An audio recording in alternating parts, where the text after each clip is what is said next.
हावा हुन्डरीको मौसम छ। अहिले चाहिँ हामी ठ्याक्कै कति भने म तपाईँलाई घडी पनि देखाइदिन्छु होइन। 11:40 को मौसम छ। अँध्यारो पुरै अँध्यारो भएको छ। हाम्रो हालको अवस्था हेर्नुहोस्, पुरै अँध्यारो। यो के हुन लाग्यो हो हेर्नुहोस्, ठ्याक्कै अँध्यारो छ पुरै है। हाम्रो दाजु भाउजूहरू पनि दाजु भाउजू के हो यो, के भएको यो? पुरै अँध्यारो भयो त नि, पुरै अँध्यारो गाइज हेर्नुहोस् है। अहिले यहाँ टाइम पनि म देखाइदिन्छु तपाईँले ठ्याक्कै 11:40 को अवस्थामा यस्तो छ। अँध्यारो पुरै अँध्यारो केही देखिँदैन। यहाँ त फ्लस लाइट बाल्ने बेला भइसक्यो। अहिले चाहिँ फ्लस लाइटै बाल्दैछु मैले होइन। भाउजूहरू त दाजु भाउजू त नदेखिने भयो, यो फ्लस लाइट लाउनु पर्ने भयो अनि मात्रै देखिने भयो है। के हो यो के हो यो? कलियुग लागेको हो कि यो के हो यो? मैले त केही बुझिनँ त गाइज, भनिदिनु पर्यो क्या यो के हुन आँटेको? यो पुरै यस्तो अँध्यारो यो के हो? यो केही देखिँदैन। लु बाटोमा हिँड्दा नि अब त लाइट बालेर हिँड्नुपर्ने अवस्था भइसक्यो गाइज।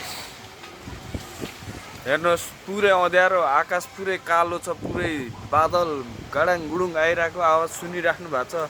हावा चलिरहेको छ, मान्छेहरू आत्तिराखेका छन् सबैतिर, वरपर कुदिरहेछन् मान्छेहरू, आत्तिरहेछन्। सबजना घरभित्र बस्नु होला, सबैजना घरभित्र सुरक्षितसँगले बस्नु होला। टिनहरू हावा हुन्डरी उडेर आउन सक्छ। ल गाइज, आयो हावा हुन्डरी आयो। पुरै बिजुली चम्किरहेको छ, मेघ गर्जन भइरहेको छ। यस्तो अँध्यारो छ, पुरै सुरक्षित बस्नु होला। मान्छेहरू भाग छ पुरा। सबैजना सुरक्षित ठाउँमा जानु होला, भित्र बस्नु होला, बाहिर नबस्नु होला। सबैजना सुरक्षित बस्नु होला। आफ्नो लाइनहरू सबै काटेर बस्नु होला, चट्याङ पर्यो भने सर्ट सर्किट हुन सक्छ। यहाँ दाजु भाउजूले त नदेखिने अवस्था भइसकेको छ पुरै। टक्कै लाइट बालिदियो भने चाहिँ देखिनुहुन्छ। यहाँ हेर्नुहोस्, मैले ढाँटेँ भने अहिले दिनको ठ्याक्कै 11:44 छ।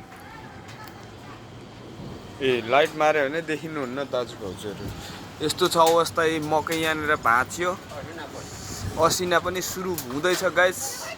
मान्छेहरू आत्तिँदैछन्, कुद्दैछन् सबैजना होइन। सुरक्षित ठाउँमा जानु होला, बिस्तारै जानु होला, लड्नु होला, फेरि चोट लाग्छ। आयो पानी, अब पानी स्टार्ट भयो है। पानी त होइन, असिना गाइस, असिना आयो, असिना गाइस,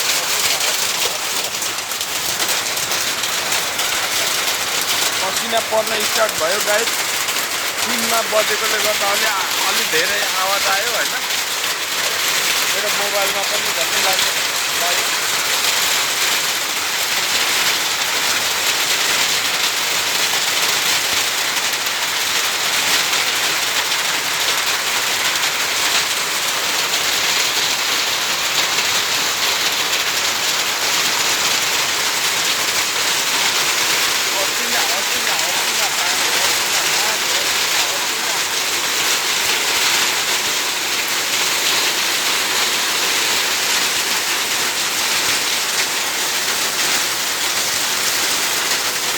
हेर्नुहोस्, फल्न लागेको बालीहरू सबै असिनाले नष्ट गरिदिए।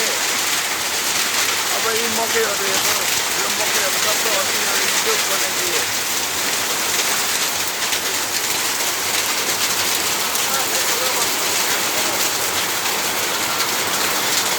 हेर्नुहोस् असिना पानी, हेर्नुहोस् असिना परेको हेर्नुहोस्।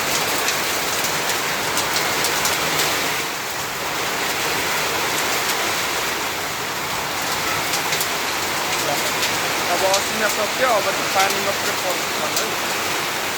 अब चाहिँ पानी मात्रै पर्दैछ।